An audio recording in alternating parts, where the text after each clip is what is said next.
Bien, chers frères et sœurs dans le Seigneur, que la grâce et la faveur de notre Seigneur Jésus descendent et demeurent sur chacun et sur chacune de vous. Merci à tous nos abonnés, merci à vous toutes et vous tous qui continuez de cheminer avec nous, de nous aider à grandir, à avancer, à marcher avec cette chaîne. Merci de vos commentaires, merci pour les messages d'encouragement que vous m'envoyez. Je vous demande de continuer de liker, surtout de liker, de laisser un pouce, de laisser un commentaire, ça fait toujours beaucoup de bien et ça nous aide à continuer à évoluer, à continuer de trouver que c'est encouragement pour le service de l'Évangile. Aujourd'hui, nous célébrons le dimanche de l'Ascension. Nous savons que dans certaines parties du monde, cette solennité a été célébrée le jeudi et dans d'autres, on renvoie cette solennité au dimanche. Et donc, nous célébrons cette solennité aujourd'hui, dimanche 21 mai 2023. Et nous sommes là pour célébrer notre Seigneur qui va vers le Père. Mais la fête de l'Ascension, beaucoup peuvent se demander, mais qu'est-ce que nous célébrons au juste? Qu'est-ce que nous fêtons au juste? Parce que Jésus s'en va. Parce que Jésus est en train de partir. Nous n'allons plus le voir. Et nous pouvons revenir dans la peau des apôtres, dans la peau de ceux qui étaient là en ce moment-là, qui le voyaient partir. Il y a un exemple qui est frappant et qui peut peut-être aider à comprendre c'est quoi l'ascension, qu'est-ce que nous célébrons, pourquoi il est de notre intérêt que Jésus s'en aille comme lui-même avait dit. Quand nous étions petits, quand nous étions bébés, les parents avaient un jeu. Je peux appeler ça un jeu, mais ils avaient quelque chose qu'ils faisaient pour nous faire rire ou pour nous faire arrêter de pleurer. Et chez nous, on appelle ça pelou. D'autres personnes auront d'autres noms. Et ce jeu consistait en quoi? C'est que les parents cachaient leur visage avec leurs mains et puis découvraient leur visage au bébé. Ils faisaient pelou. Et chaque fois que les parents cachaient leur visage, le bébé pleurait.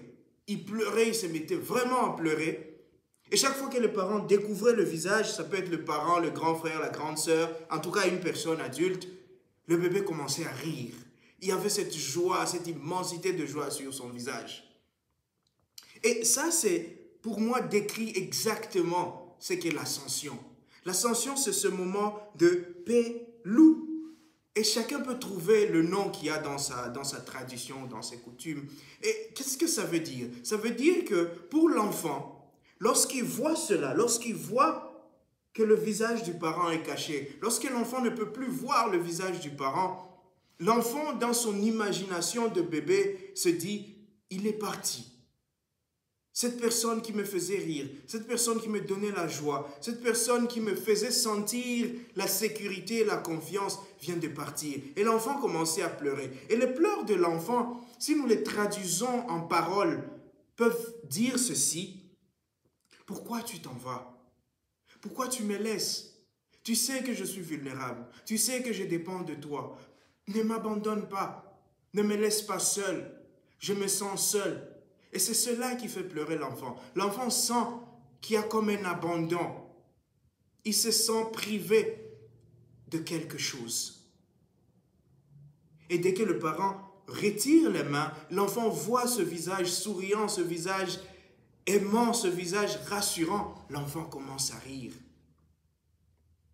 Mais qu'est-ce qui se passe? Il se passe que l'enfant n'a jamais réalisé ou ne réalisera jamais que ce parent n'est jamais parti, qu'il n'y a que les mains qu'on mettait là-bas, qu'entre lui et les mains, il y a ce visage qui est toujours là, ce visage qui peut-être continue de le voir, ce visage qui est là pour lui, ce parent qui est là pour lui et qui ne peut pas l'abandonner.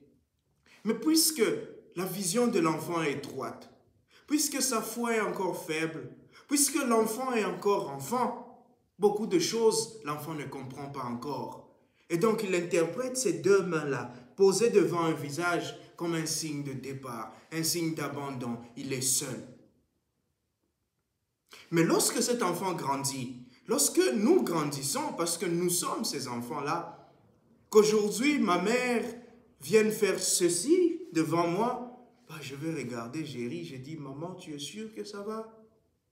Si ma maman vient aujourd'hui et dit, Pélou, je vais dire, mais maman, comment? Donc, j'ai grandi. Ma perspective est plus large. Ma vision est plus grande. Je sais qu'elle est là. Elle n'est allée nulle part. Elle est avec moi. Et c'est cela que nous remarquons aujourd'hui chez les apôtres. Ils sont là, ils sont debout à regarder le ciel. Ils voient ces nuages qui cachent Jésus et ils se disent Jésus est parti.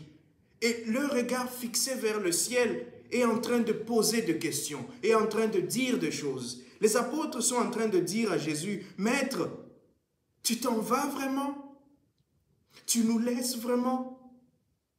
Et rappelez-vous qu'ils sont en train de lui demander, est-ce que c'est maintenant que tu vas restaurer la royauté en Israël? Est-ce que maintenant que tu es ressuscité, que tu as tout le pouvoir, que tu peux apparaître et disparaître, maintenant tu vas t'asseoir sur ton trône, nous serons là avec toi, nous allons gérer ce monde. Nous allons être les maîtres du monde maintenant.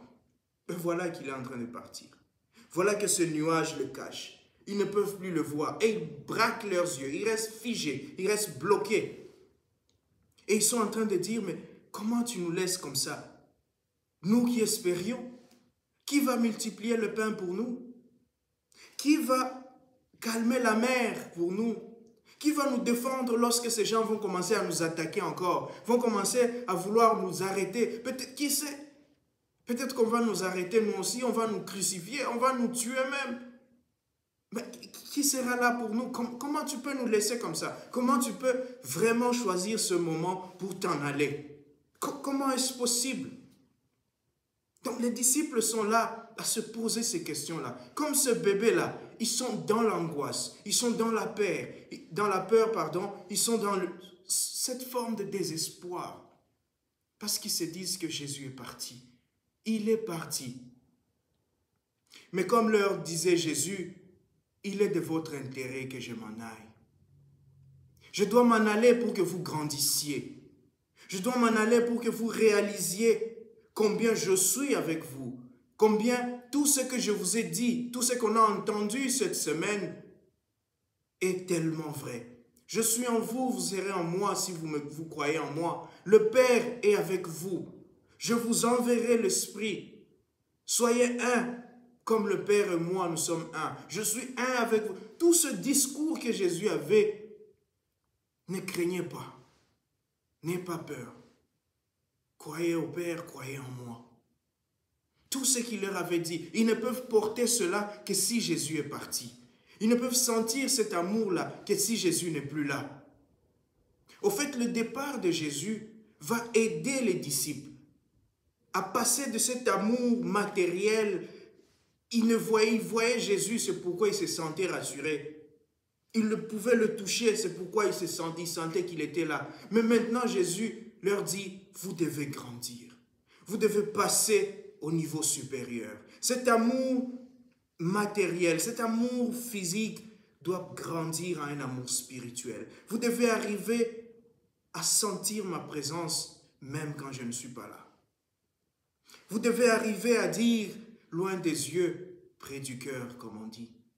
C'est à cela, c'est à cette expérience-là que Jésus veut amener ses disciples.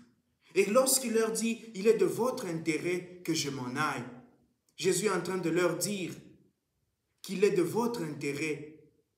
Il est mieux pour vous que je parte pour que vous puissiez découvrir combien je suis là avec vous, combien chaque jour je suis là avec vous. Parce qu'il a promis, je suis avec vous tous les jours jusqu'à la fin des temps. Tous les jours, tous les jours. Et il n'a pas dit je serai. Il a dit je suis. C'est le présent de l'indicatif. Il est avec eux. Et ça va prendre du temps pour les disciples. Comme pour le bébé, ça prend du temps. Ils grandissent, ils doivent grandir pour élargir leur vision, pour approfondir et affermir leur foi, pour ouvrir leur cœur, pour arriver à cette connexion spirituelle, pour arriver à ce lien, à cette amitié forte que même la distance, que même le physique ne peut plus contenir. Et cela arrivera le jour de la Pentecôte. Cette fusion sera complète le jour de la Pentecôte. Mais on n'est pas encore là. On est dans cette attente. Et aujourd'hui encore, cela arrive. Comme ce bébé-là, comme ces disciples de Jésus, aujourd'hui nous aussi, on a cette illusion-là. On a cette impression-là. Surtout lorsque nous traversons des moments de difficulté, lorsque nous voyons ce nuage de la peur, ce nuage de l'angoisse, ce nuage du chômage, ce nuage de conflits familiaux, ce nuage de difficultés vocationnelles, ce nuage de difficultés relationnelles. Lorsque ce nuage sont devant nous, nous avons l'impression que le Seigneur est parti, que le Seigneur nous a abandonnés, que Jésus est loin de nous. Et nous nous posons la question, comme dans le psaume, jusqu'à quand, Seigneur? Jusqu'à quand tu vas être loin de moi? Jusqu'à quand tu vas me voir souffrir et me laisser souffrir? Jusqu'à quand tu vas voir mes larmes et ne pas répondre à mes prières? Comme ce bébé qui pleure, nous pleurons aussi. Nous nous lamentons aussi. Nous demandons à Jésus, mais qu'est-ce qui se passe? Mais nous ne réalisons pas encore comme ce bébé qui n'est jamais parti, qu'il est là, que Jésus est toujours là, que le Seigneur est toujours avec nous, qu'il nous a promis d'être toujours là. Et qu'il va dire à nous aujourd'hui, comme il a dit à ses apôtres, demandez, tout ce que vous demanderez au Père en mon nom, je vous le donnerai. Vous êtes en moi, je suis en vous. Je ne vous appelle plus esclave, je ne vous appelle plus serviteur, je vous appelle ami. Parce que tout ce que j'ai reçu du Père, je vous l'ai fait connaître. Donc nous connaissons. Nous connaissons. Mais le problème, c'est que parfois, nous n'avons pas cette profondeur spirituelle. Nous n'avons pas cette maturité spirituelle pour comprendre et savoir que Jésus n'est jamais parti. Nous ne laissons pas cet espace au Saint-Esprit pour nous enseigner que le Père, le Fils et l'Esprit, ils sont là. Que ce nuage-là, que ces mains devant la figure, ce ne sont que des moments. Ce sont des moments. Et Jésus dira quelque part, dans la semaine passée, nous avons entendu, « Encore un peu, vous ne me verrez pas. Encore un peu, vous me verrez. » C'est peu de temps, et puis nous le voyons. Mais cela exige de nous, cela demande de nous une certaine profondeur spirituelle. Cela demande de nous que nous soyons des personnes attachées au Seigneur, attachés aux Écritures. Cela demande de nous que nous puissions grandir spirituellement. Et grandir spirituellement signifie alors être présent au Christ. Signifie alors nous plonger nous-mêmes dans les Écritures. Signifie alors participer à l'Eucharistie. Parce que l'Eucharistie, c'est Jésus que nous recevons. Nous faisons un, nous communions avec Jésus. Et quand nous communions avec Jésus, nous savons et nous croyons qu'il est là. Les difficultés que nous traversons sont momentanées. Les peines que nous traversons sont momentanées. Les peurs, les doutes sont momentanés. Nous savons que cela va passer, que le Christ est là, que je peux lui parler, que je peux lui demander des choses, que je peux lui poser des questions, que je peux pleurer parce qu'il m'entend, il m'écoute et il est là. Et il ne peut pas m'abandonner. Chers frères et sœurs, aujourd'hui, lorsque nous irons à l'église, lorsque nous serons à la messe, lorsque le prêtre élevera l'hostie, lorsque nous verrons le Christ s'élever, parlons-lui. Rappelons-nous que ce départ-là, le Christ s'en va pour être davantage avec nous. Il s'en va pour être en communion, une forte communion avec nous, pour être spirituellement présent dans notre vie. Et les liens d'amour, et cet amour spirituel qu'il fonde avec nous, rien ne peut le casser. Il dira à ses disciples, « Vous allez pleurer et vous lamenter, mais votre peine se transformera en joie. » Et cette joie, comme il dira encore, personne ne peut vous l'enlever. Personne ne peut vous enlever la joie que vous avez dans le Seigneur, parce que cette joie ne vient pas du monde. Cette joie vient de l'Esprit. Cette joie vient de cette conviction que le Christ est là, que Jésus est toujours là, que le Père, le Fils et l'Esprit, ils sont avec moi, que Jésus est monté pour me préparer une place, que lorsque ce départ de Jésus, c'est au fait pour être davantage avec moi, pour être plus intime à moi. Et donc lorsque nous comprenons cela, lorsque nous savons cela, alors nous pouvons lui parler. Nous pouvons lui parler avec fierté, avec joie et avec confiance. Peu importe où nous sommes, peu importe dans quelle situation nous sommes, nous savons qu'il est là, qu'il écoute et qu'il va nous combler. Que le Seigneur nous donne les grâces, la grâce de sentir sa présence, la grâce d'expérimenter sa présence et surtout la grâce de cette joie intérieure de savoir qu'il est toujours là. Il ne nous a jamais quittés, il ne nous a jamais abandonnés et il ne nous abandonnera jamais. Que cette joie soit dans vos vies, que cette joie demeure avec vous jusqu'à ce que vous receviez le défenseur, jusqu'à ce que vous receviez l'Esprit de Dieu. Que cette joie soit sur vous, sur vos familles, aujourd'hui et tous les jours. Amen.